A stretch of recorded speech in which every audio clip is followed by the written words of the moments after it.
Hey friends, welcome back to my channel. In today's video, we are going to be taking some old home decor and giving it a facelift. We're going to upcycle some pieces that I've had lying around, whether I've used them before, bought them, never used them, whatever the case may be. We're going to take these pieces and give them a whole new look. We're going to use some rub-on transfers, some Dollar Tree wall stickers. We're also going to try a little bit of paint inlays, which I had never done before.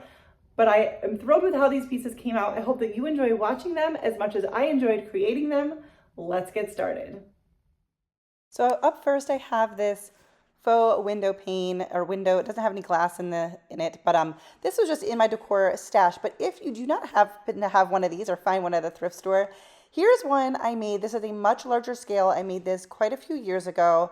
And I'm going to have a video linked for you if you want to make one of these. And you could do this on any scale depending on what size frames you used. So I'm going to start with some canvases. Now these are canvases that I took off of their frame, actually possibly from that project I just showed you a second ago, and I saved them.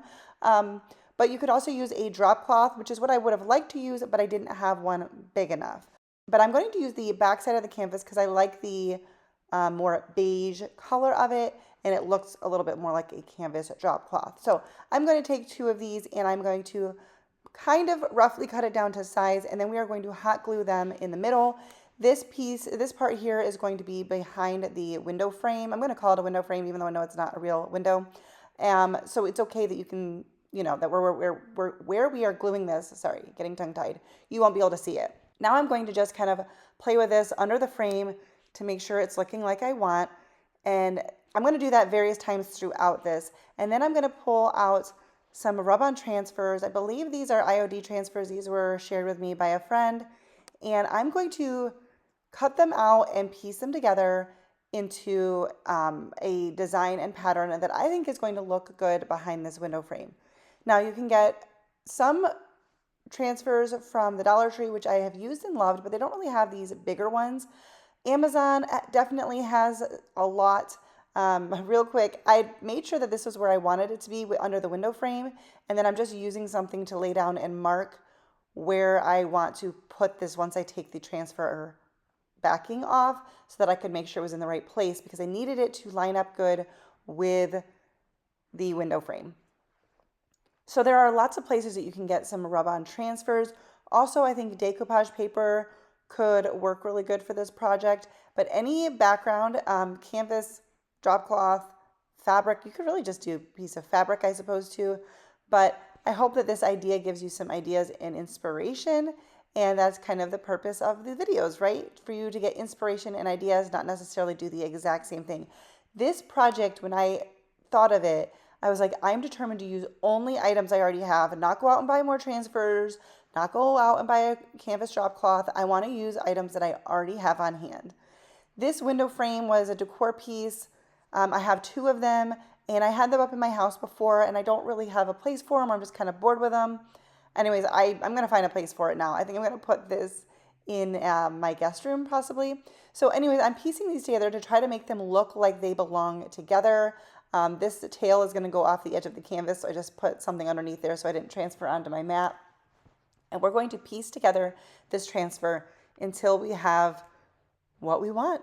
And once we do, I'm really trying really hard to make sure that this fits, that it stays exactly where I want it to be. I did trim down the edges a little bit. I honestly wish I had trimmed them down a little bit less, but I'm going to use some hot glue one side at a time and hot glue this to the back of the frame.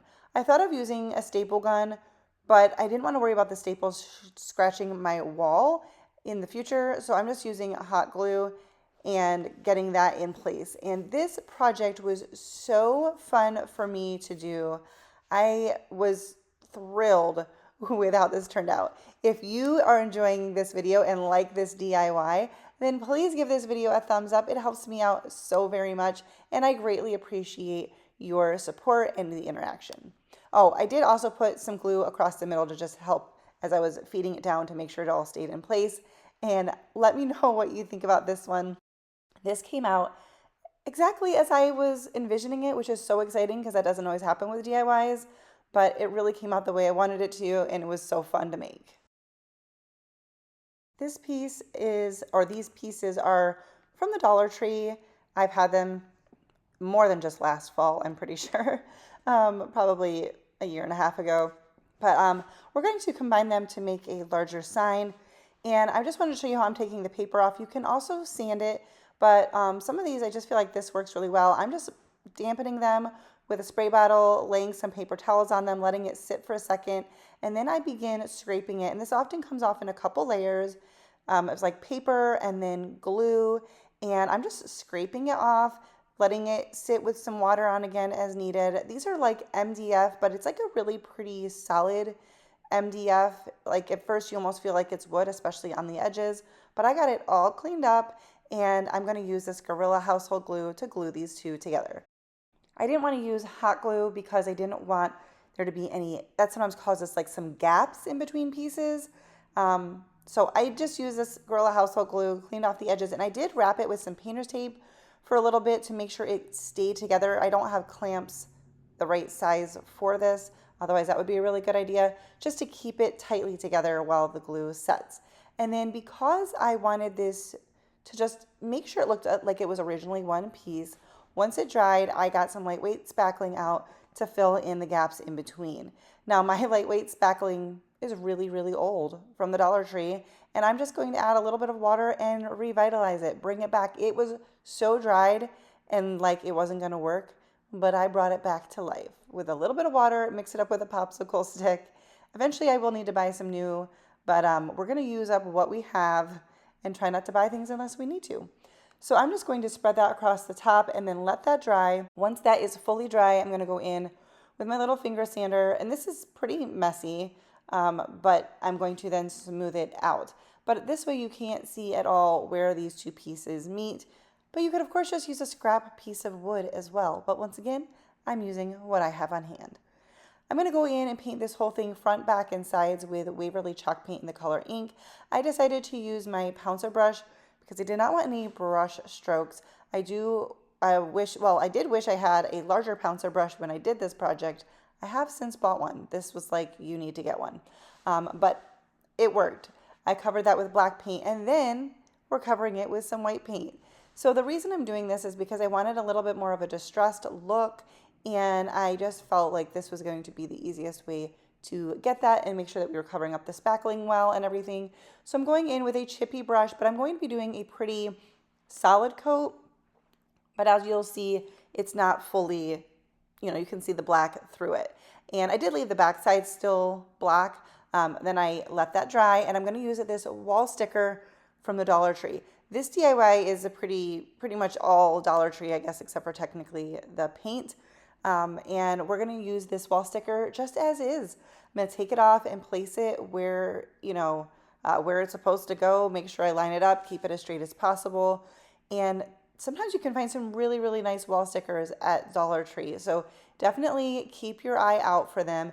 If you want to disguise the look of the sticker, you can go ahead and seal this with a Mod Podge, and that'll kind of cover everything looking the same. From certain angles, you can tell that this is a sticker, but from other angles, you can't tell at all. So this one was really easy. Use a scrap piece of wood you have, paint it, and throw a sticker on it, or do what I did and just kind of create your own block. These signs have been in my stash for a little while. I picked them up at Hobby Lobby. They were in their classroom decor, and I got them when they were like 90% off. So I paid like $1 each for them, I guess, something along those lines. I'm combining my phrases. So I liked the overall look of this, but obviously I needed to be able to cover up the words. So I sanded, but I didn't go too crazy because it's a thinner sign. So just enough to get the white paint to be able to cover it up. And I didn't go too close to the edge. I was trying to avoid getting paint on the frame, although I'm pretty sure at some point I do. And the background, yeah, right there. But the background of this also had a little bit of a distressed look. So I painted it white and then went in with a chippy brush and did a dry brush with some antique wax across to kind of just, I don't know, embrace the imperfect. Sometimes when you're making something over, it's hard to cover everything the way you want to. I mean, the paint covered well, but I don't know, there's something about doing this that just kind of helps it all blend together. It helped it blend in with the edges a little bit more that I didn't do as thorough painting because I didn't want to get anything on the frame because I really liked the frame. Anyways, antique wax, let it dry, and then I softened it up lightly with a my finger sander, just to kind of soften up the lines from that. Now, these are some beautiful transfers, once again, that I have that someone gave to me. And there are so many beautiful transfers that you can choose from online or in craft stores. And the bigger ones are great for larger signs or pieces of furniture. And you can cut them up. You see all those leaves on the side? I cut some off that just didn't fit right or look right. And I'm just going to slowly transfer them, peeling that top sheet off as gently as possible so that if I need to go back and rub it back on a little bit, I can do that. And then I'm going to use the top sheet to just kind of rub over it and burnish that in and seal that in. So for the second one, I just wanted to show you, I didn't need it to match the first one, but we are making a set of signs, and I wanted them to have some similarities as far as like fullness and like the flower buds, not the full flower. So I just cut up at pieces and I layered them a little bit. You do have to be careful with that because sometimes you can see the bottom transfer through the top transfer, like when you layer them. So I tried to put them really close to the edge, right where I wanted them. And I really just kind of took my time. But you can cut apart these transfers and make them work for you to do what you want them to do. So I thought this was a fun one. It's a very neutral piece because I wasn't totally sure where I was going with these. So where I was going to use these signs. So the neutral, like beige with a little bit of pink undertone, which is still pretty neutral in my opinion, was a really good choice for me. I think these are going to end up in a guest room as well. I don't have anything on the walls in my home yet, so we've got a lot to decorate still. But I love how these one came out. I think they're going to make a beautiful pair. And I just used those those signs from Hobby Lobby, and I turned them into some great blanks, and I did that on a budget. So whether it's a piece you already have at home that you're bored with or something you pick up on clearance, you can make it over and make it your own. This shelf here is one I've had, I'm going to say for like 15 years. And you can see it was like almost a reddish wood. And I'm pretty sure I spray painted it black at some point. I believe I got this at a rummage sale for $1. I may be wrong on that, but it was not much more than that because I didn't spend much money at rummage sales. But I got this a long time ago. And I haven't had it up in a sign or up in my house in a long time. And I'm going to find a spot for this. So I gave it a coat of white paint, and I'm going to try some paint inlays. Once again, a friend gave these to me. And so I was nervous, even though I kept being told it's not that hard, you can do it. Well, once my shelf was dry, I chose where I wanted to put the paint inlays, putting a light coat of paint down. I spritzed my transfer. This is a little bit hard because I wasn't working on a flat piece. So I did my best filming it. It wasn't super easy to do anyway, just because of the angles. But gonna lay the transfer down and then just kind of press it in, dab it, flatten it. I dabbed it with a paper towel and then I let it dry. I thought the bottom of the shelf was kind of nice because you'll just kind of get a peek of it from the side, or depending on how high up the shelf goes, you'll really be able to see it. I think I might put it in my bathroom over the toilet for a place to put some extra rolls of toilet paper and maybe a little plant or something. I don't know.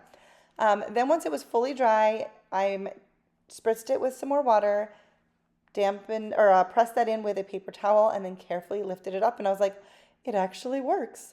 Now I will say, this is me doing the other side. I did 4 of these all together on the shelf. I'll show you. I will say that there's a little bit of a square, like where the paper was. And so I did try to sand that down. And when I first did it, I wasn't as careful as I should have been. So this is fully dry. I wanted to go back and distress these edges to bring out the black paint that was underneath. But I also was trying to sand around the print to kind of soften up the lines. And then I did go over the inlay a little bit and it smudged it, which I was kind of surprised by because I was like, it should have just been dry. So I wasn't expecting that. But you know what? When you're going for the age distress look, it all works out. I am sealing this whole piece with my DIY wax. I'm sorry, the lighting changed a lot in this video, and I'm really sorry for that. So I'm just going to seal that in with some DIY wax. I just wanted this to be a really solid piece because I was going to be putting things on and off it, and I don't know, nothing's going to really be touching where the inlays are, but we're going to seal it in with some DIY wax. You could also use some Mod Podge as well. And this is how my little shelf came out, and I was pleased with it. I loved the inlays. I knew that I didn't need to be as nervous as I was about the paint inlays, but I'm glad that I got one under my belt. I just worked with a little one, and it was very simple to do, but I love this overall, the look of this shelf, something I haven't used in a long time. I will now be using, and it's fun to repurpose old items. This little yum sign I've had in my decor for a while. I used to use it in my kitchen, which kind of makes sense. I'm pretty sure I got it at a Hobby Lobby on clearance, either that or a thrift store, but I think it was Hobby Lobby. And I had painted half of it gray and the rest of it white, no big deal. Just something to make it stand out more against the backsplash at my last house. Anyway, I was thinking about getting rid of it, but then I was like, you know what, let me just try doing something fun with it first. Why not? So I sanded it down a bit because I had sealed it with Mod Podge because it was in the kitchen and, you know, wanted it to be easy to clean. So I sanded it down, and then I painted it with some white paint. And guys, I'm sorry about this light. It all of a sudden got a lot like a cooler tone, but you can see it all right. It's a lot different. And then I have these transfers. They looked more like seed packets, but I really just wanted the florals. They were seed packets, or I'm not really sure, or signs or something. But I'm just going to cut up the flowers and put them all over the sign. Now, these transfers kept sticking to the back sheet instead of the top sheet, so that was a little bit difficult. And then it was sticking to my hand because you're not normally, you know, handling them with your hands. I will say little tweezers are a very handy tool to have in your crafting supplies, your crafting toolbox, for various reasons. They came in handy for these little transfers, but I'm just going to piece them together all over and just kind of make it, I wanted to say mosaic, but that's not the word I'm thinking of, but I guess just like a decoupage type of look.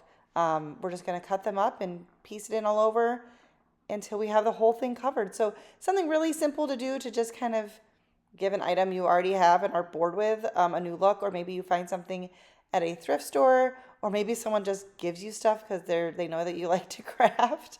Does that happen to any of you? Anyways, really easy way to make this piece over. And I thought this was really fun. I thought it just kind of gave it a fun new look.